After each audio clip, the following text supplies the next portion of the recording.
Gracias, porque la verdad es una grandísima bendición para nosotros el que estés aquí, Señor. Venimos con todo nuestro ser, sobre todo con nuestra mente, nuestra voluntad, nuestro querer a ti. Ayúdanos. Sin tu gracia no podemos ni siquiera recibir tu palabra, mucho menos ponerla en obra. Te agradecemos en Cristo Jesús. Amén y amén. Bien, continúa la serie Cristianos o Cristianos. El tema o título de esta conferencia lo he titulado Fe, que es otro fruto del Espíritu Santo.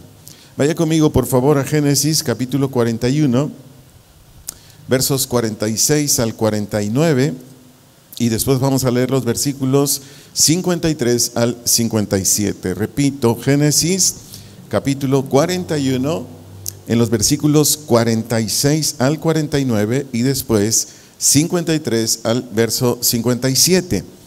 Voy a leer estos textos en la versión Nueva Traducción Viviente. Dice el verso 46: tenía 30 años cuando comenzó a servir en el palacio del faraón. Hablamos de José, rey de Egipto. Después, cuando José salió de la presencia de faraón, inspeccionó toda la tierra de Egipto, verso 47, tal como se había predicho. La tierra produjo cosechas abundantes durante 7 años. Todos esos años José recogió todas las cosechas que crecieron en Egipto y guardó en las ciudades el grano de los campos aledaños. Acumuló grandes cantidades de grano, tanto como si fuera arena a la orilla del mar. Al final dejó de registrar las cantidades porque había tanto que resultaba imposible medirlo. Versículo 53.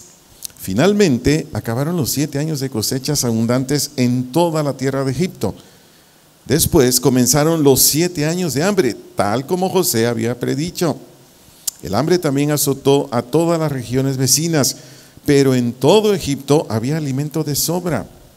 Con el tiempo, sin embargo, el hambre se extendió por toda la tierra de Egipto también. Cuando la gente reclamó alimento al faraón, él les dijo: vayan a ver a José y hagan todo lo que les diga. Verso 56. Entonces, dada la gravedad del hambre en todas partes, José abrió los graneros y distribuyó grano a los egipcios, porque el hambre era intensa en toda la tierra de Egipto. Finalmente, verso 57. Y llegaba a Egipto gente de todas partes para comprarle grano a José, porque el hambre era intensa en todo el mundo. Para darme a entender, la palabra fe, que aparece aquí en Gálatas 5:22, del vocablo griego pistis, significa fidelidad. Lo vuelvo a decir, la expresión palabra fe que está en Gálatas 5:22, porque le estoy predicando del fruto del Espíritu Santo. Del vocablo griego pistis significa fidelidad. Este rasgo, ¿cuál? Fe. Se refiere o se atribuye a una persona, varón o mujer de cualquier edad, digna de crédito, o que satisface puntualmente los compromisos que contraiga, tanto en lo que declara como en lo que promete. Este es un rasgo que tiene que estar en usted y en mí si somos cristianos los varones, o mujeres que están aquí acompañándonos o escuchándonos. Si todas las mujeres de este auditorio, más quienes nos hacen favor de escuchar, son cristianas, este rasgo que le voy a compartir hoy de parte de Dios tiene que estar, es sí o sí, porque es la única manera como usted y yo podemos decirnos a nosotros mismos con certeza que somos hijos e hijas de Dios. Para comprender mejor los versículos que ya leímos de Génesis 41, de favor acompáñenme a Génesis capítulo 41, en los versículos 33 al versículo 36. Repito la cita para comprender lo que ya leímos. Vayamos por favor al libro de Génesis capítulo 41, versículos 36 al 36. Voy a leerlos en la versión Reina Valera. Le pido de favor que me acompañe leyendo en voz alta. Dice el 33: por tanto, provéase ahora Faraón de un varón que prudente y sabio, y póngalo sobre la tierra de Egipto. Haga esto Faraón, y ponga gobernadores sobre el país. Y después que dice: y quinte la tierra de Egipto en los 7 años de la abundancia, y junten toda la provisión de estos buenos años que vienen y recojan el trigo bajo la mano de Faraón para mantenimiento de las ciudades y guárdenlo. En estos textos que acabamos de leer, necesito ampliárselos para todavía comprender mucho más lo que leímos anteriormente. Aquí José, después que le revela el sueño, si lo quiere leer, eso está en Génesis 41, 25 al 32. Recuerde que Faraón tuvo un sueño y nadie se lo podía revelar. Y José, por la gracia de Dios, se lo revela ahí en Génesis 41, 25 al 32. No los vamos a ver desde luego. Entonces, después que le revela el sueño a Faraón, José le da estos consejos. Número 1, tenía que proveerse de alguien. ¿Cuáles eran las características de ese alguien que le sugería a Faraón?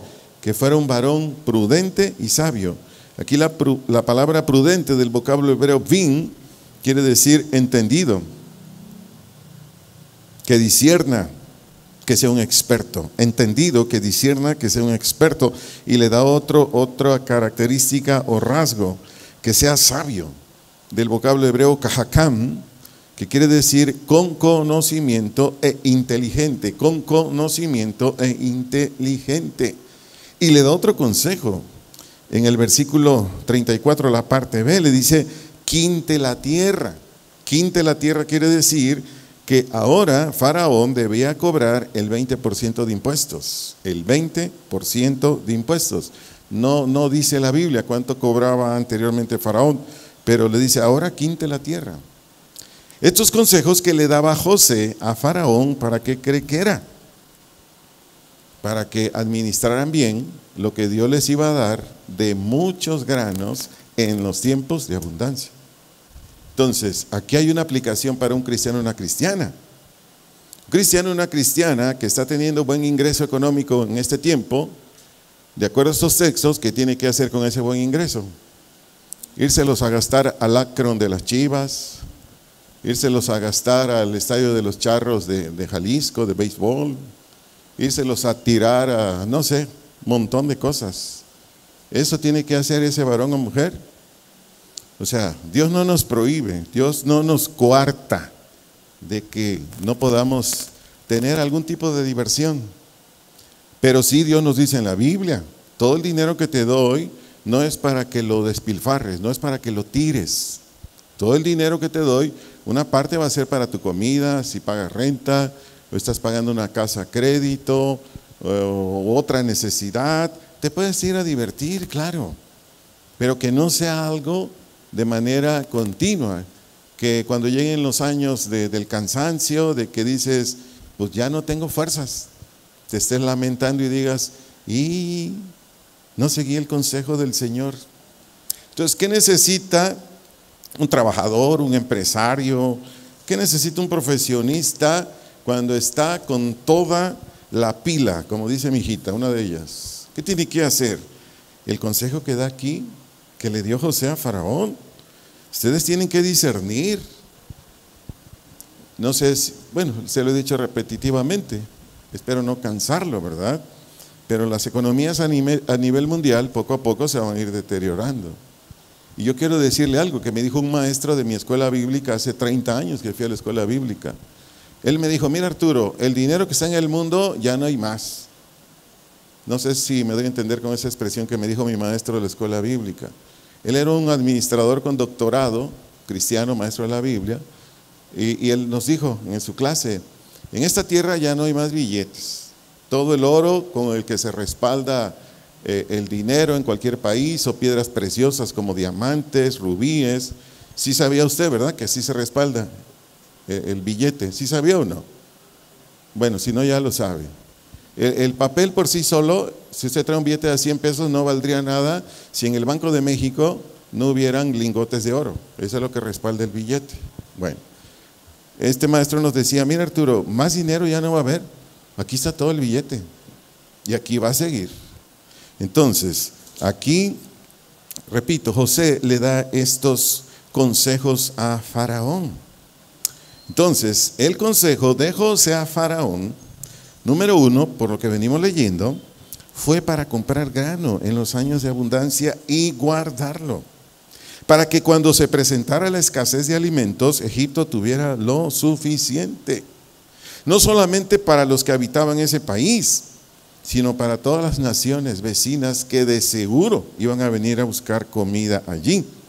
Entonces Faraón, este es lo bueno, Faraón escuchó con inteligencia este concepto. ¿Qué nos falta a veces a la iglesia? Escuchar la palabra de Dios con inteligencia. Ya se lo dio, usted y yo somos inteligentes. Entonces la inteligencia está dentro de nosotros. Faraón escuchó con inteligencia el consejo de José. Por lo tanto, ¿qué hizo Faraón? Bien fácil. Dijo, pues, ¿dónde voy a encontrar un hombre prudente? ¿Dónde voy a encontrar un hombre sabio? ¿Dónde voy a encontrar un buen administrador como este?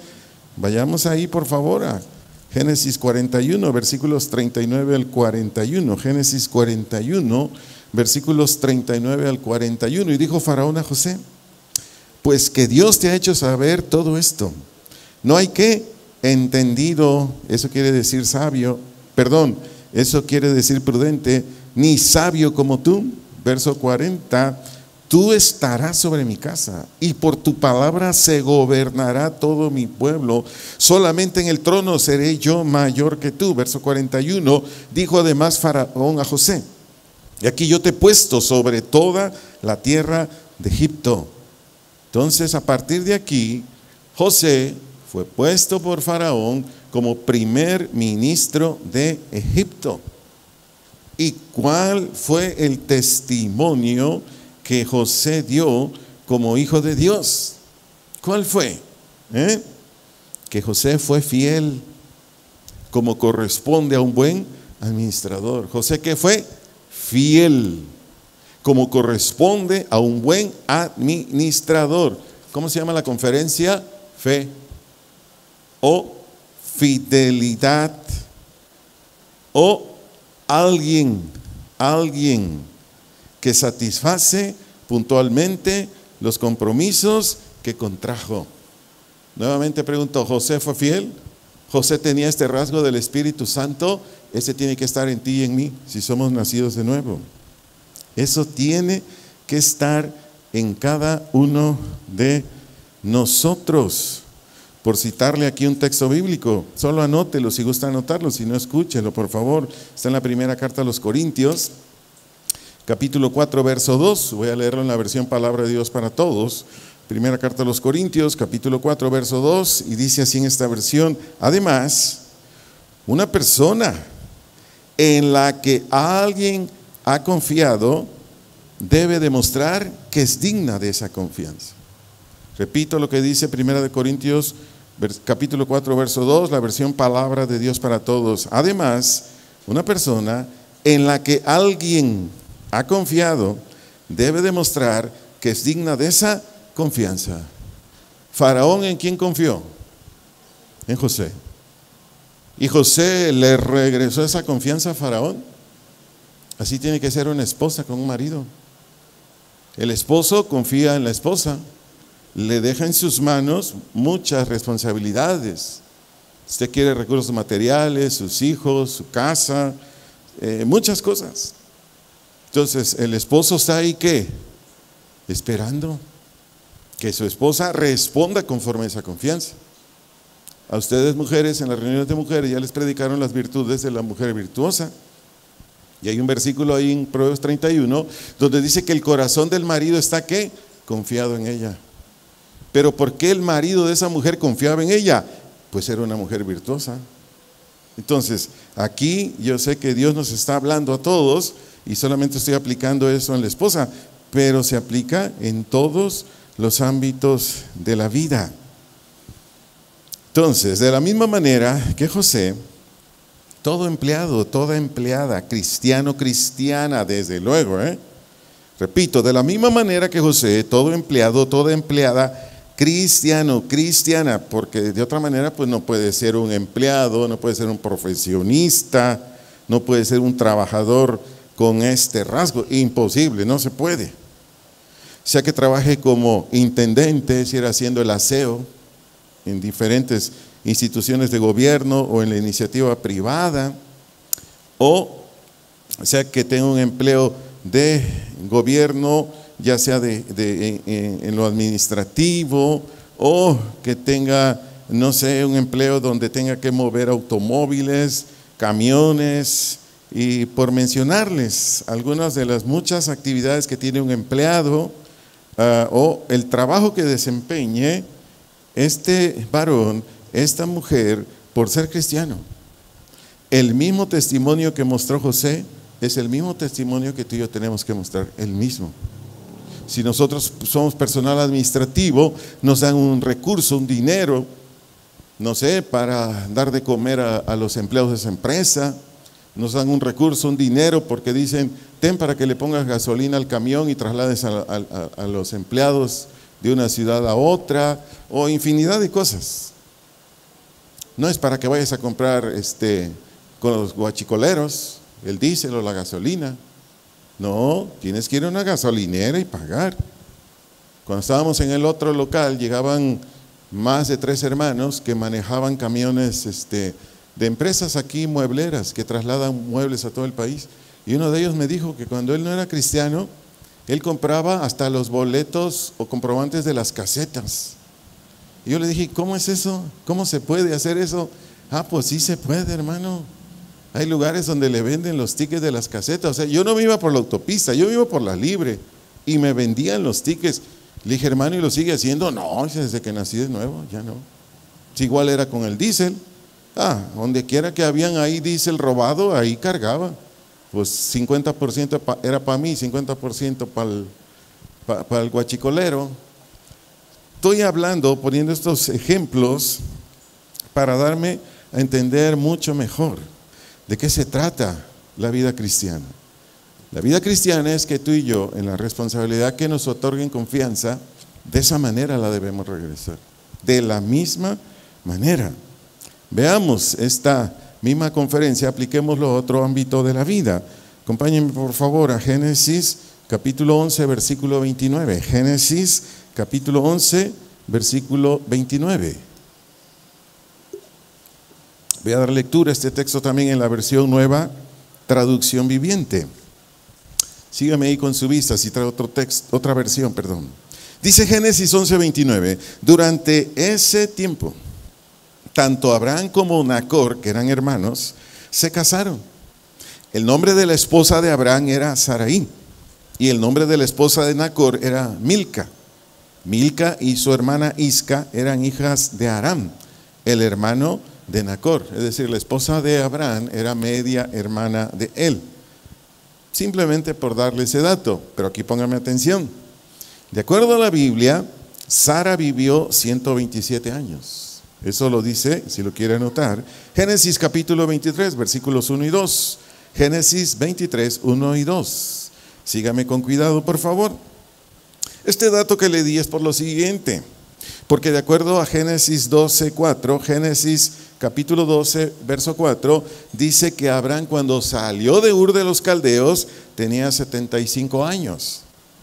Y Sara era 10 años menor que él, tenía 65 años, repito. Dice la Biblia en Génesis 12, capítulo 12, verso 4, que cuando Abraham salió de Ur de los Caldeos, él tenía 75 años y Sara 65.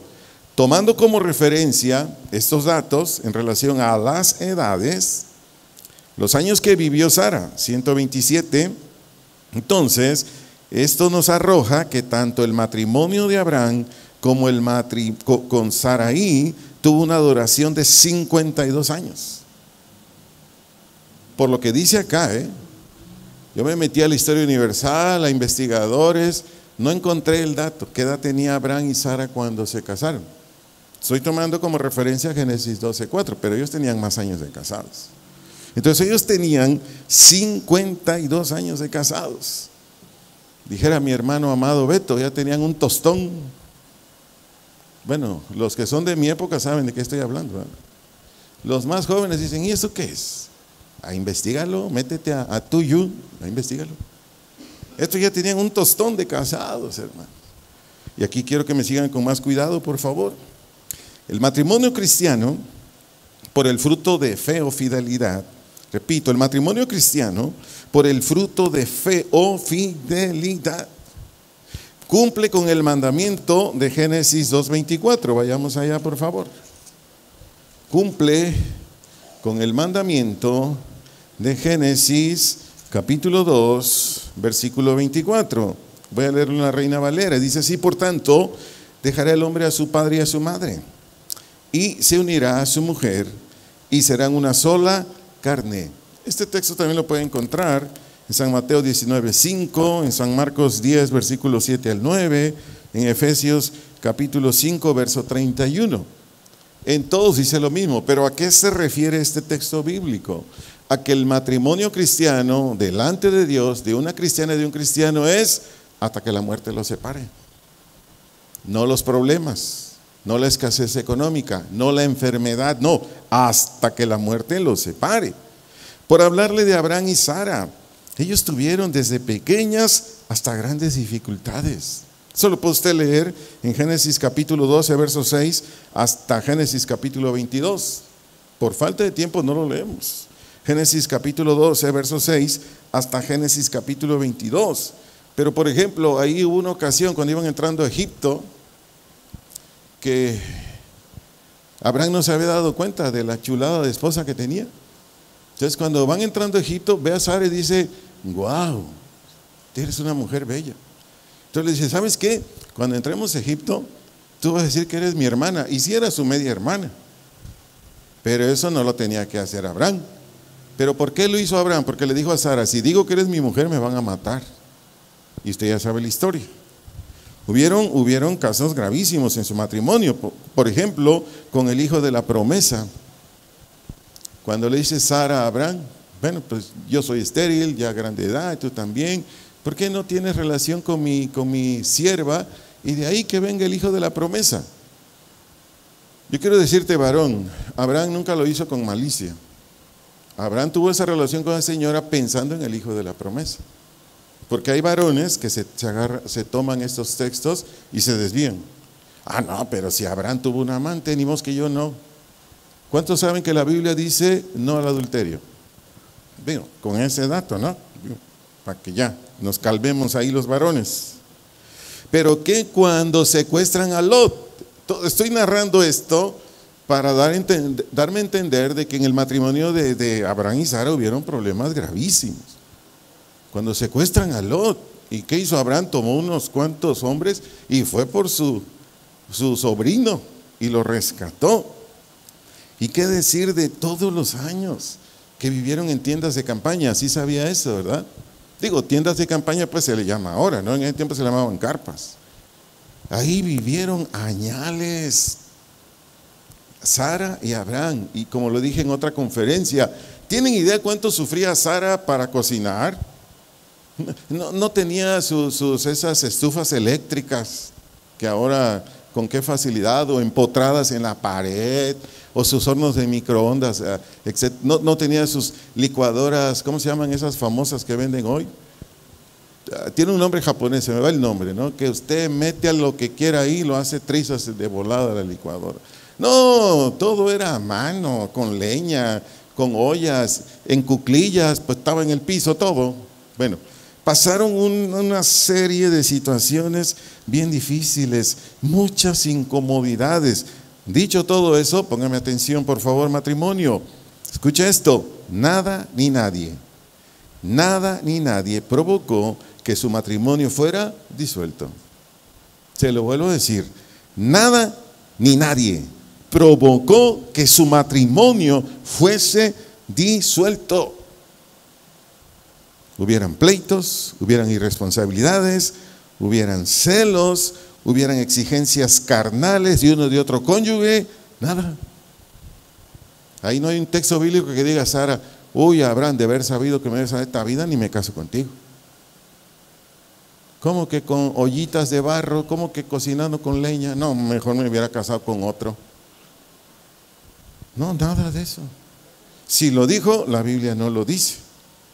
Pero aquí lo que le estoy tratando de comunicar es que todo matrimonio, se entiende esposa, esposo, cristiano, cristiana, No importa qué tengan que sufrir, no importa qué incomodidades tengan que pasar, no importa qué situaciones tengan que vivir. El matrimonio es hasta que la muerte los separe. Y como dicen por ahí, y es la verdad, para todo en Cristo hay solución. Para todo. Nada más esposos, esposas, déjense ministrar por la palabra de Dios, dejen que entre en la palabra de Dios y los corrija, los enmiende. Porque cuando uno entra al matrimonio, ¿cuántos de los que estamos aquí que ya tenemos más de 20 años de matrimonio? ¿Cuántos de los que estamos aquí con más de 20 años de matrimonio? Podemos decir que en esos 20 años, por la gracia de Dios, se mantiene nuestro matrimonio. ¿Puede levantar su mano? Bueno, gracias hermanito, gracias hermanito. Yo tenía un par de maestros en la escuela bíblica, ellos eran americanos. Ella se llama, espero que viva todavía, Juanito. Así le gustaba que le dijeran Juanito. Y mi maestra, se me va ahorita el nombre, ella fue una maestra de actores de Hollywood, pero se convirtió a Dios y después era mi maestra bíblica en Guadalajara. Se me va el nombre, si no se lo decía, una maestra. Wow, si vive por ahí, a ver si me pongo en contacto con ella. Ella le gusta mucho formar grupos de teatro y aquí ocupamos un grupo de teatro en esta congregación. Se me va ahorita su nombre, pero si la puedo localizar le voy a decir, oye, danos unos cursitos, ¿no? Aquí tengo varios actores en Casa de Oración Ocotlán para tener un grupo de teatro. Pero en fin, ellos siempre decían cuando predicaban juntos y hablaban de matrimonios, decía, mi marido y yo hemos pensado hasta en suicidarnos. Yo sé que de broma, ¿verdad? Pero en divorcio nunca hemos hablado. De divorcio nunca hemos hablado. Y era un matrimonio, bueno, como la mayoría, ¿no? Tenía sus problemitas, pero ellos, desde que los conocí hasta que los dejé de ver, porque ellos eran misioneros en todas las naciones. Cuando fueron mis maestros estaban en Guadalajara, en la actualidad no sé en qué país anden, pero se llama Yuri, pero no con el nombre de Yuri de aquí, de México, ¿sí? Así le decíamos, creo que era Judito o algo así, le decíamos Yuri, los dos americanos. Entonces, continuando, de la misma manera, hablo de los matrimonios, usted, su servidor y todo varón que contrajimos matrimonio, ¿se entiende? Cristianos, cristianas. Escucha este consejo, esto lo da Dios.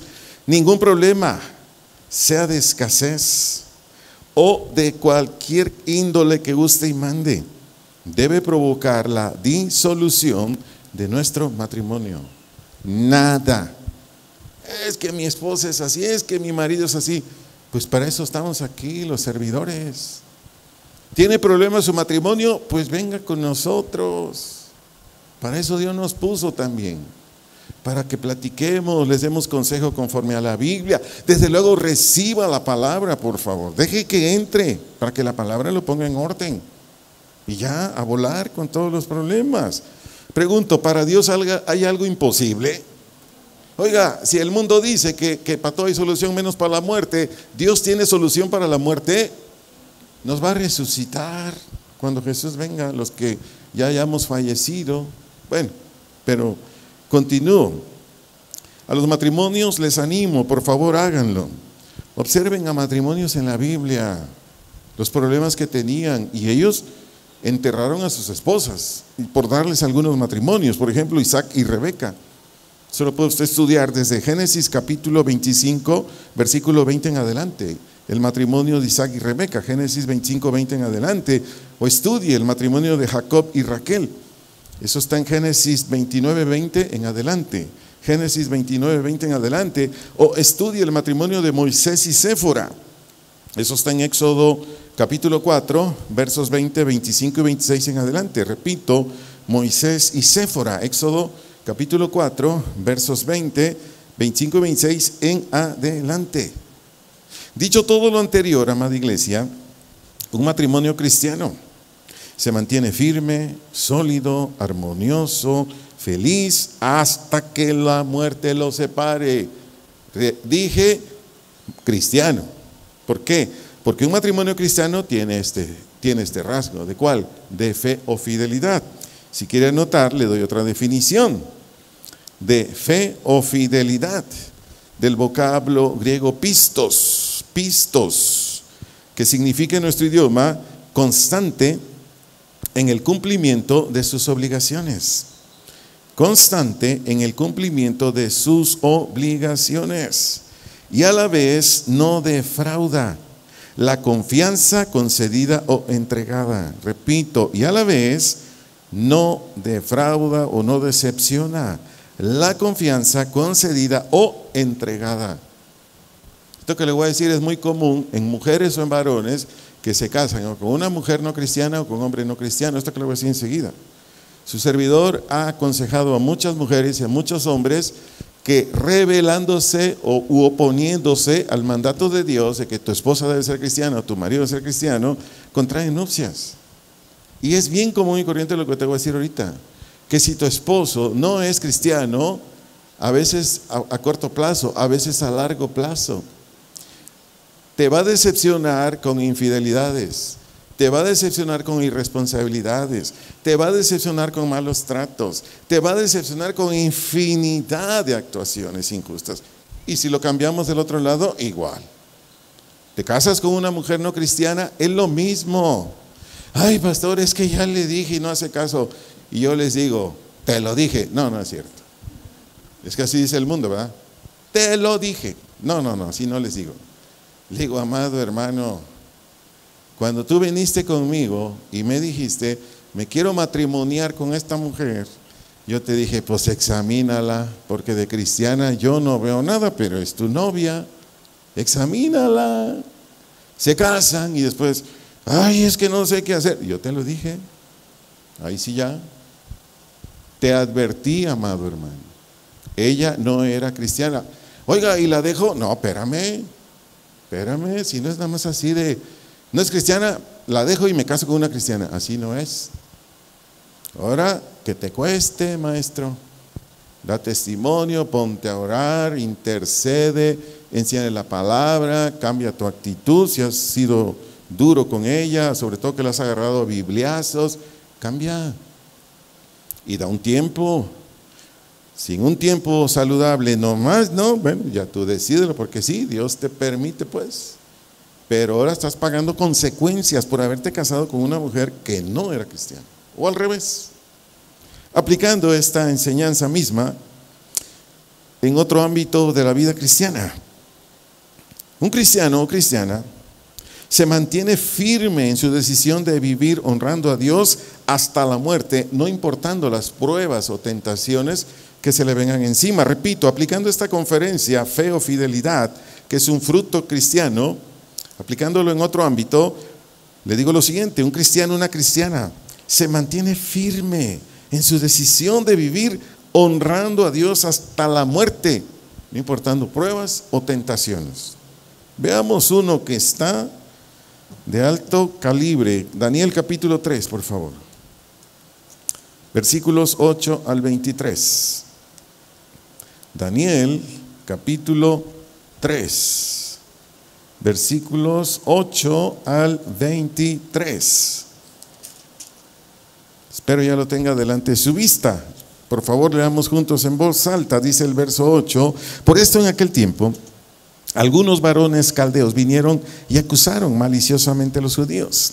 Hablaron y dijeron al rey Nabucodonosor: rey, para siempre vive. Tú, oh rey, has dado una ley que todo hombre al oír el son de la bocina, de la flauta, el tamboril, del arpa, del salterio, de la zampoña y de todo instrumento de música, se postre y adore la estatua de oro. Y el que no se postre y adora sea echado dentro de un horno de fuego ardiendo. Verso 12: hay algunos varones judíos, los cuales pusiste sobre los negocios de la provincia de Babilonia, Sadrach, Mesach y Abednego. Estos varones, oh rey, no te han respetado. No adoran tus dioses, ni adoran la estatua de oro que has levantado. Verso 13: entonces Nabucodonosor dijo, con ira y con enojo, que le trajesen a Sadrach, Mesach y Abednego. Al instante fueron traídos estos varones delante del rey. A esta policía hay que contratarla aquí en México. Bueno, al instante trajeron a los bandidos. Verso 14: habló Nabucodonosor y les dijo, ¿es verdad, Sadrach, Mesach y Abednego, que vosotros no honráis a mi Dios, ni adoráis la estatua de oro que he levantado? Ahora pues, ¿estáis dispuestos para que al oír el son de la bocina, de la flauta, del tamboril, del arpa, del salterio, de la zampoña y de todo instrumento de música, os postréis y adoréis a la estatua que he hecho? porque si no la adoráis, en la misma hora seréis echados en medio de un horno de fuego ardiendo. ¿Y qué Dios será aquel que os libre de mis manos? Sadrach, Mesach y Abednego respondieron al rey Nabucodonosor diciendo, ¿podemos leer en voz alta esto, amada iglesia? No es necesario que te respondamos sobre este asunto. He aquí, nuestro Dios, a quien servimos, puede librarnos del horno de fuego ardiendo, y de tu mano, oh rey, nos librará. Y si no, sigamos leyendo por favor en voz alta, sepas, oh rey, que no serviremos a tus dioses, ni tampoco adoraremos la estatua que has levantado. Entonces Nabucodonosor se llenó de ira, se demudó el aspecto de su rostro, es decir, casi le daba una embolia aquí del coraje, contra Sadrach, Mesach y Abednego, y ordenó que el horno se calentase 7 veces más de lo acostumbrado, y mandó hombres muy vigorosos que tenían su ejército que atasen a Sadrach, Mesach y Abednego para echarnos en el horno de fuego ardiendo. Verso 21, entonces estos varones fueron atados con sus mantos, sus calzas, sus turbantes y sus vestidos, y fueron echados ¿dónde? Dentro del horno de fuego ardiendo. Verso 22, y como la orden del rey era apremiante y lo habían calentado mucho, la llama de fuego, que dice, mató a aquellos que habían alzado a Sadrach, Mesach y Abednego. Verso 23, hasta ahí vamos a leer. Y estos 3 varones, Sadrach, Mesach y Abednego, ¿qué pasó? Cayeron atados dentro del horno de fuego ardiendo.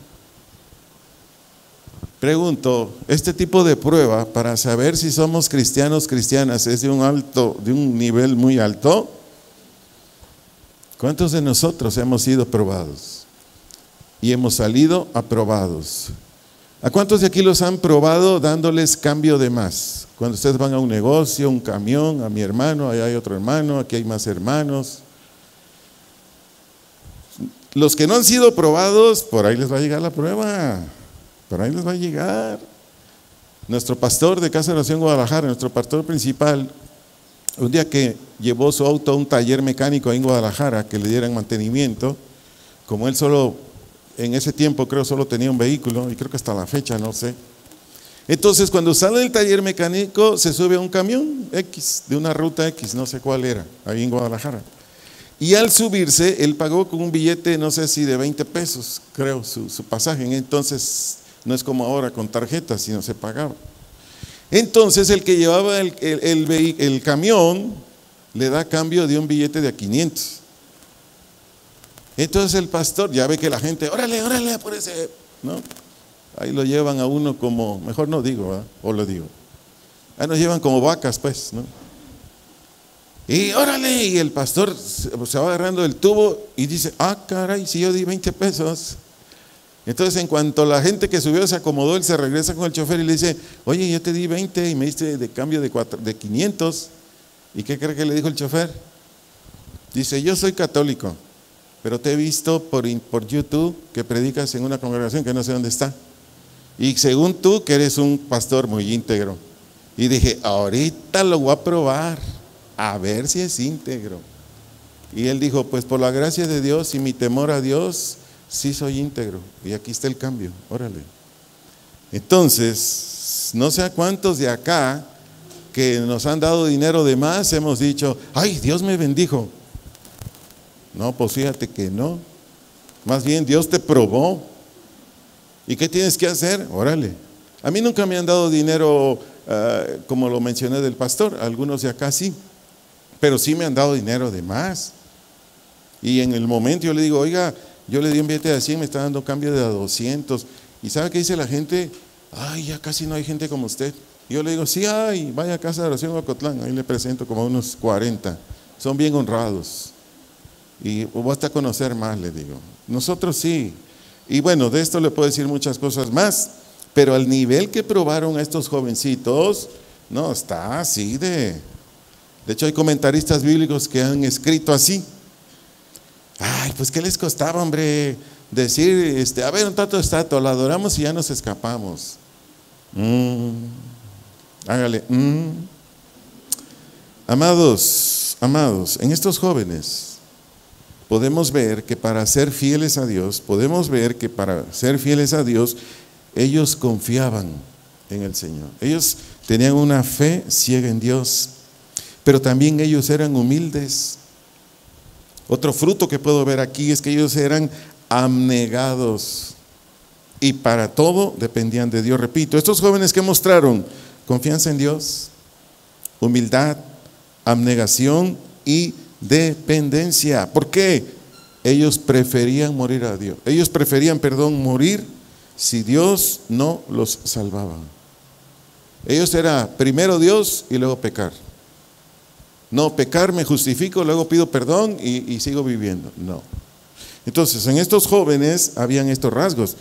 Esto se ocupa, jóvenes, adolescentes, de toda edad de esta congregación, quienes me escuchan. ¿Cómo podemos ser fieles a Dios, de acuerdo a este fruto del Espíritu Santo? ¿Cómo es que podemos ser fieles a Dios cuando estamos en medio de una prueba, cuando estamos en medio de una tentación? Pues confiando en el Señor, que Él nos va a sacar. Siendo humildes, reconociendo que es en su fuerza, es en la obra de Jesús. Abnegación. ¿Qué es abnegación? Negarme a mi deseo, negarme a lo que yo quiero. ¿Cuántos de aquí hemos tenido deseos que son pecaminosos? No levanten su mano, pero ¿cuántos? Yo los he tenido. ¿Qué hago? ¿Me niego? No, yo no voy a deshonrar a Dios. No voy a deshonrar a mi Señor Jesús. Yo me mantengo firme. Hermanos, iglesia, estos son los tiempos de mayor putrefacción en toda la sociedad. Así como lo dije ahorita. Estos son los tiempos de mayor podredumbre en la sociedad. Y si usted y yo no somos cristianos, no vamos a aguantar. Nos va a llevar la corriente de este mundo. Iglesia, amados, este rasgo de fe, como fruto del Espíritu Santo y colaboración nuestra, repito, este rasgo de fe, como fruto del Espíritu Santo y colaboración nuestra, es un servicio a Dios fiel a través de los años en todos los aspectos de la vida. Lo repito, este fruto de fe es un servicio a Dios fiel a través de los años en todos los aspectos de la vida. Si tú eres cristiano, si yo soy cristiano, mujeres que nos acompañan aquí o nos escuchan son cristianas, este es un rasgo que te dice a ti, que me dice a mí, que nuestros nombres están escritos en el libro de la vida. Solo por recordarte algunas cosas, si quieres anotarlo, si no, solo escúchalo. Ahí en primera carta a los Corintios, capítulo 6, verso 20, dice que tu cuerpo y el mío es de Dios, que no es nuestro. Te lo vuelvo a decir, primera carta a los Corintios 6:20 dice que tu cuerpo y el mío no es tuyo ni mío, es de Dios. Entonces yo tengo que ser un fiel administrador de este cuerpo, como usted. En Ageo 2:8 dice que todo el dinero suyo y mío es de Dios. Ageo 2:8, plata y oro es mío, dijo él. Lo traduje a nuestro tiempo. Todo el dinero que tú tienes, todo el dinero que yo tengo es de Dios. Y si yo tengo este fruto de fe o fidelidad, ¿a quién debe estar ese dinero así, pero presto? ¿A quién? A Dios. Y eso aplica en todos los ámbitos de la vida. Ves una necesidad y Dios te dice, suelta, ¿qué vas a hacer? El que es cristiano, órale, así se quede con poco. También esta misma verdad lo dice el Salmo 24:1, si lo quiere anotar, si no solo escuche. En el Salmo 24:1 el Señor dice que la tierra, su plenitud y todos los que la habitan son ¿de quién? De Dios. Repito, solamente los cristianos, solamente las cristianas podemos mostrar este fruto. ¿Dónde? En todo lugar, sea en el trabajo, sea en la casa, sea en la iglesia, con la sociedad, si vamos a otros países de vacaciones, donde estemos. Solamente los cristianos, las cristianas, lo podemos mostrar. Por favor, acompáñenme ahora sí a la primera carta a los Corintios, capítulo 4, verso 2. Lo leí en una versión, lo vamos a leer en otra versión. Primera carta a los Corintios, capítulo 4, versículo 2. Voy a leerlo en la versión Nueva Traducción Viviente. Dice: ahora bien, alguien que recibe el cargo de administrador debe ser fiel. Se lo vuelvo a leer. Primera de Corintios, capítulo 4, verso 2, Nueva Traducción Viviente. Ahora bien, alguien que recibe el cargo de administrador debe ser fiel. Aquí la palabra administrador quiere decir el o la que cuida, organiza, dirige, decide y suministra. Repito, aquí la palabra administrador de un vocablo griego significa el o la que cuida, organiza, dirige, decide y suministra. ¿Cuántos de los que estamos aquí dirigimos? ¿Solo uno? ¿Dos? ¿Cuántos de los que estamos aquí organizamos? ¿Cuántos de los que estamos aquí tomamos decisiones? ¿Cuántos de los que estamos aquí suministramos algo? Yo no sé por qué solo unos levantaron, es todos. Ahí está el adolescente, decide si come salchipulpos o si come unos, ¿cómo se llama? Jícamas con pepino, que es más sano, o no. El jovencito se suministra una Coca-Cola que hace un montón de daño o un agua de Jamaica. ¿Me estoy explicando? O sea, todos nos suministramos, todos decidimos, todos hacemos cosas.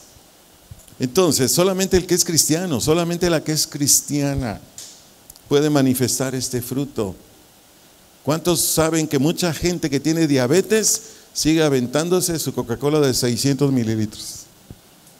Yo me he encontrado uno que otro que conozco y le digo: oiga, si está usted tomando una bomba atómica. Ay, pastor, que la coca está bien buena y me hace bien. Y yo le digo: ¿qué no tiene usted diabetes? Pues sí, pero me ayuda. Le digo: usted de plano se quiere morir ya. Entonces, todos somos administradores. Y Dios, ¿cómo quiere encontrarte a ti, a mí? Como dice la Biblia, fiel. Y este fruto, repito, únicamente lo puede mostrar, lo puede exhibir alguien que es cristiano o cristiana. Le animo, si se pone de pie, por favor, para terminar con una oración este servicio.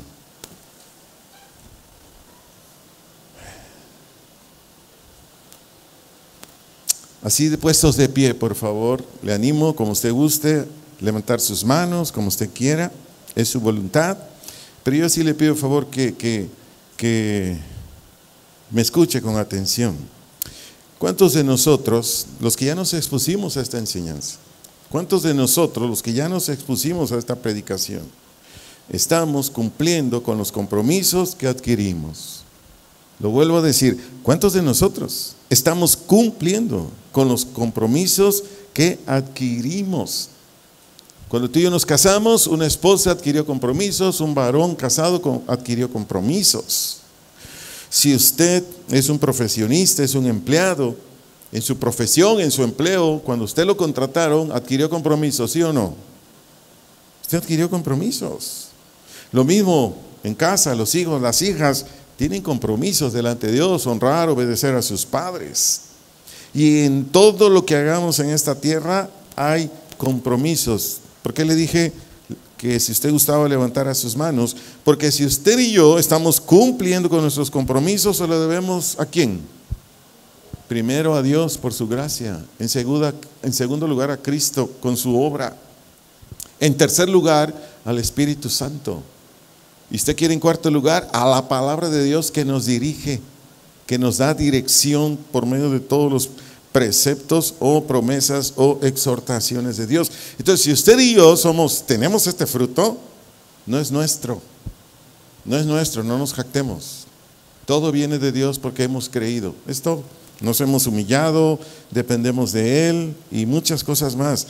Pero ahora póngame atención, por favor. Si hubieran aquí algunos varones, mujeres de cualquier edad, o quienes nos hacen favor de escuchar en la plataforma, si hubieran aquí varones, mujeres de la edad que sea, pero de todo lo que Y con todos los ejemplos, con todos los testimonios que ilustramos esta enseñanza, u otros textos que Dios me dio para esta conferencia, si en todo esto usted señora, usted señor, joven, adolescente, niño, de la edad que sea, servidor, servidora de Dios, si usted en ningún aspecto de su vida, muestra este rasgo, con todo cariño y respeto y para su bien se lo digo, usted necesita nacer de nuevo. Usted necesita nacer de nuevo. De lo contrario, no va usted a poder. Porque el que opera en nosotros toda la obra de Dios, toda la obra de Cristo, es ¿quién cree? El Espíritu Santo. El Espíritu Santo. Ayer se los daba parte de mi enseñanza a adolescentes jóvenes que fueron a nuestra reunión.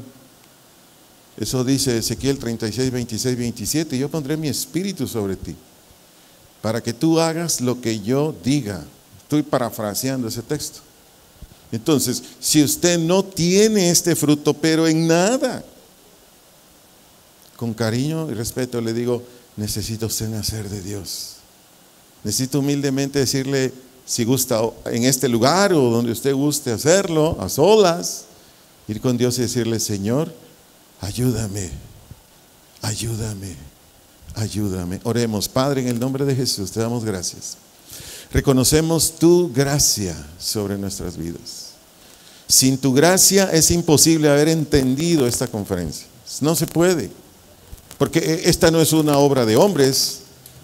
Tu siervo que está aquí, un aprendiz que está aquí, solamente es un instrumento, solamente es un vaso, pero el que ministra, el que suministra, el que provee enseñanza, y en esa enseñanza el que provee revelación, o el que lo entendamos, el que lo podamos discernir, el que en ocasiones nos confronte tu palabra, nos haga sentir mal, nos avergüence, y todo lo que hace tu palabra que redarguye, o el Espíritu Santo, es obra tuya, no del hombre. Así es que, Señor, te agradecemos por venirnos a enseñar una vez más lo que nosotros somos ya en Cristo. Y somos gente fiel, somos gente con fidelidad, somos gente confiable, somos gente de crédito, pero te lo debemos a ti. Pero si usted todavía no tiene estos rasgos, dígale, Señor, ayúdame. Por favor, ayúdame. Necesito tu gracia para comprender, para aceptar que yo necesito morir a mí, que yo ya no, todo lo que está dentro de mí, mis argumentos, mis pensamientos, mis sentimientos, los míos, los terrenales, y sobre todo la dureza de mi corazón. La dureza de mi corazón, que no es otra cosa más que agarrarme de mis ideas, agarrarme de todo lo que aprendí de niña, adolescente, joven, o niño, adolescente, joven, varón, adulto. Todo lo que aprendí me lleva al infierno, Señor. Ayúdame, échame la mano, Señor. Yo sí quiero que tú seas el Señor de mi vida, el Rey de mi vida. Yo sí quiero que seas el Salvador de mi vida. Y yo quiero que ese día que está muy pronto a suceder, Señor, yo pueda verte a ti con tus brazos abiertos y decirme, pasa al reposo de tu Señor. Ayúdame, Señor, ayúdame. Mi oración es, Señor, por salvación para quien no te conozca en esta congregación o quienes nos escuchan en Cristo. Y mi oración es para más gracia y más gracia y más gracia, para más derramamiento de tu Espíritu Santo sobre tu iglesia, más derramamiento de tu Espíritu Santo sobre tus santos, santas, para crecer más en este fruto de fidelidad en Cristo Jesús, en Cristo Jesús.